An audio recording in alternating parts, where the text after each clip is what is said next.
Bienvenue au Téléjournal. Fallait-il fermer Gentilly 2 ou la rénover?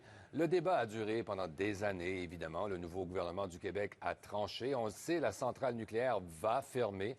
Sauf que nous avons appris qu'Hydro-Québec avait déjà commencé ses emplettes pour rénover la centrale, de très grosses emplettes, 500 millions de dollars de matériel de pointe qu'il faut maintenant tenter de revendre, probablement à perte. Hugo Lavallée. Alors même que le doute planait sur l'avenir de Gentilly 2, Hydro-Québec préparait la réfection de la centrale. Au total, 965 millions ont déjà été dépensés. On a amorcé l'ingénierie détaillée, les études de sûreté. De l'argent essentiellement consacré à l'exécution de travaux préliminaires, avait dit le PDG d'Hydro au printemps, selon qui seuls certains équipements de pointe avaient déjà été achetés.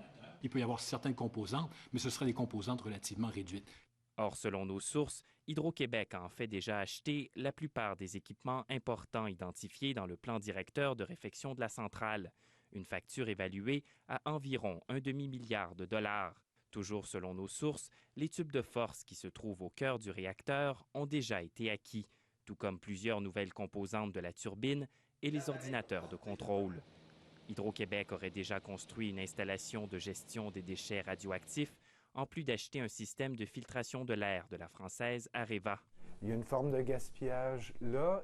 Selon ce professeur de génie nucléaire, il ne manque pas grand-chose pour que la centrale soit complète.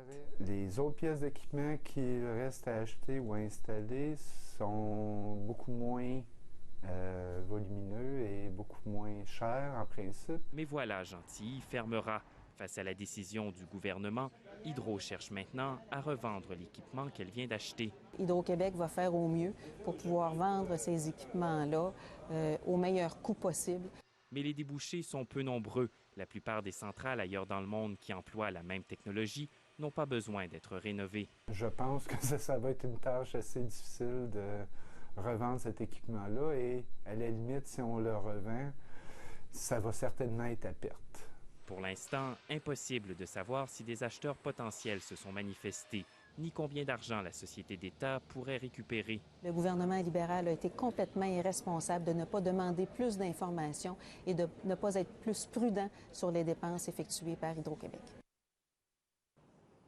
Hugo, c'est très clair, on vient d'entendre la ministre, c'est pas Hydro-Québec à blâme, c'est l'ancien gouvernement libéral. Oui, c'est bien ça, Maxence, parce qu'en fait, pour Martine Ouellette, le problème, c'est qu'il y a une partie de cet équipement-là qui a été acheté alors qu'on savait déjà que la réfection d'autres centrales semblables posait problème. Donc, pour la ministre Ouellette, c'était vraiment au Parti libéral de restreindre ces achats-là et non pas à Hydro-Québec qui, en fait, ne faisait que suivre un plan qui avait déjà été autorisé. Alors, aujourd'hui même, la ministre a réitéré sa confiance à l'égard de la direction d'Hydro-Québec et plus particulièrement à l'égard de Thierry Vandal, dont certains doutaient pourtant qu'il survive à l'élection d'un gouvernement péquiste. Merci, Hugo. De rien.